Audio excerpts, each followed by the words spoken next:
Hey, my name is Dan. I used to work at the biggest dealership in the country, and now I teach fine folks like you how not to get fucked when buying a car. Now in this video, I want to talk to you about flooded cars. Should you buy one? Should you stay away from them? What the situation is, and I want to get into the details. First, I want you to watch this video because I want you to understand that this could happen to anybody. If you're thinking about buying a flooded car, this is not a scare tactic. I'm not trying to scare you. I'll go over the actual details later in the video, but I want you to watch this and understand the situation, the gravity of the actual situation that happens with flooded cars. New at 10, if you're thinking of buying a used car anytime soon, you may want to have it inspected before you're handed the keys. And that's because it could be damaged from recent hurricanes and flooding across the country. WSBT 22's Lauren Becker joins us in the studio. And Lauren, some of those cars are ending up right here in our area. Yeah, Dane, that's because cars damaged from major storms are transported to other areas around the country. Car dealers tell me the damage is oftentimes not reported, leaving both dealers and consumers in a scam. Drive around any city and you'll probably see car lots full of used cars. And while they look shiny and new, looks can be deceiving. Used cars, they have a history. Who knows? A history like being engulfed in the recent flooding from hurricanes down south and out east, and then being transported to other states like Indiana to be sold. That's what a local woman thinks happened to her car after she found one for sale on Facebook. I called about it and asked them if they've had any problems or anything. They said no, they had moved here from Texas. After a quick test drive in this Honda, Yoder made the decision to buy the car. It was a couple weeks later when she started noticing flaws, and it wasn't long after that when the car completely stalled while on the road. Now I'm paying for a car that we haven't drove since July. Yoder says she thinks the car suffered flood damage down in Texas. It had a refurbished title, which is still legal to sell in Indiana. That is possible. It does happen. We have seen it. Michael Thompson owns a repair shop and says he has seen water-damaged cars come in. He says it's important to look for damage before buying a used car. Things like smelling for a musty scent. He also says look for excessive amounts of rust in hidden places and look under the hood for dirt. Get your car thoroughly inspected and know what you're buying before you commit. A simple task Ruth Yoder wishes she had done before it was too late. I would have never, in my wildest nightmare, thought that this would have happened with us. Reselling flood-damaged cars to buyers is legal if the flood damage is disclosed on the title. But local dealers tell me most of the time flood damage is never reported. That's why it's important to have cars professionally inspected before buying one. And I have more tips on what to look for in this story on WSBT.com. Let's talk about where do we get flooded cars in the first place.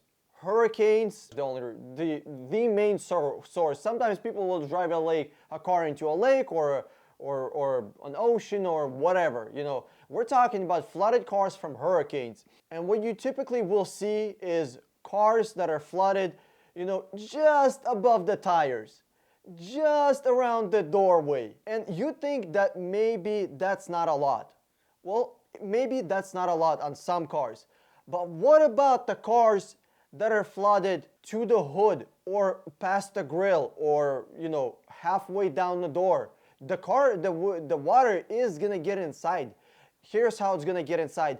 Just by the pressure from the outside water, it's gonna get inside. Regular rain, right? It doesn't get inside because it's not under pressure. But when there's a car and there's water all around it, there's quite a bit of sideways pressure and it's trying to get in. And it will get in. Mold is the least of your concerns. Stinky car is the least of your concerns. The biggest concern of mine about buying a flooded car is the corrosion that will happen 2, 3, 4 years later, maybe 6 months, maybe, you know, a year and a half later. That's my biggest concern with buying flooded cars. It's not that the water got into the engine or whatever. You can take the engine apart and drain it, clean it, oil it. It's good to go. Transmission, same thing. Take it apart, get the water out, oil everything, put the lubrication back where it's supposed to be, no problem. But what about the computers? They're not water resistant, that's for sure. What about the wiring harness that's going from your tail lights by the front console of the car to the computers up underneath the hood back to the front of the car? So you have shit ton of wires and wire harness that is very expensive. It can easily cost $2,000, $3,000, $4,000 just for this wire harness.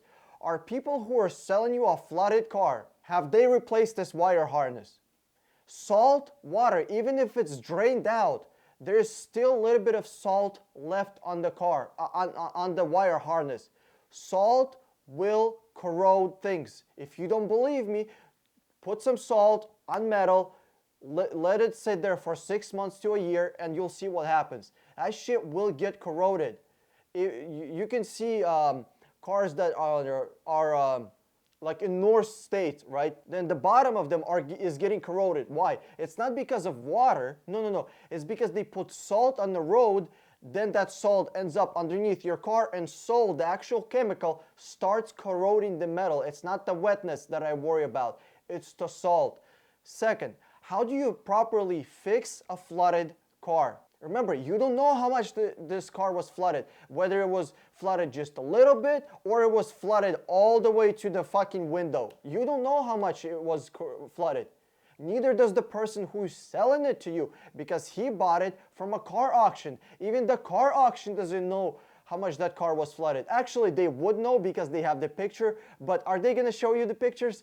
No. Will the person that's selling you the flooded car show you the picture how much the car was flooded, even though it's most likely that they took the picture, because they take pictures for the historical purposes in case, you know, they ever run into legal issues. You know, it's a lot easier to take 20 pictures, spend 5 minutes, than spend, you know, $50,000 on lawyers later. So they record all that shit. Will they show you the pictures? No, they won't, because it's not in their best interest. You're buying a car, or you're thinking about buying a flooded car. Was the wiring harness replaced? Were the computers replaced? The car has to be stripped down completely. I mean, to the actual frame of the body, the unibody, just metal. Then it has to get washed with water. Then it has to get treated. Then all the stuff has to get washed again from the inside, because there is salt. I worry about salt and the very little amount of water that won't get evaporated sometimes, because it's trapped between plastics, between rubber, between sealers, between metal. It's gonna be there for a while. If it's gonna be there for 3-4 weeks, copper in wire for 3-4 weeks with different temperatures with a little bit of salt, that is a very, very bad situation for you to be in. To be buying a car and then you're realizing, holy shit, I fucked up. I bought a car like this. So what's the point of what I'm trying to say in this video? If you're thinking about buying a flooded car, that car had to be stripped down. Everything had to be oiled back how it's supposed to be. The engine most likely had to be taken apart because it was flooded. Transmission most likely had to be taken apart because it could have easily been fucked up. The electronics had to be replaced. It takes a lot of money to fix a flooded car.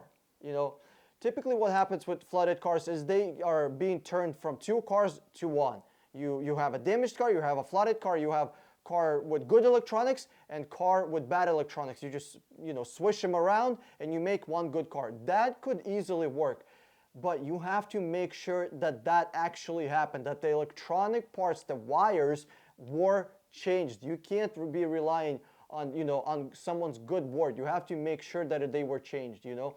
If it's a big company that does it, you know, then there's going to be some kind of warranty and you can trust them, kind of ish. But if it's just a person that's doing that, personally, I mean, I hate to be bashing anybody. I'm not trying to like disrespect or bash anybody, but me, I would never buy a flooded car. That's just me. Hey, if you enjoyed this video, give me a thumbs up below and click the subscribe button over my head, or watch one of those 2 videos if you want to see more money saving tips about cars. This is Dan with 60 Minute Car. I'm signing out, and I'll see you on the internet.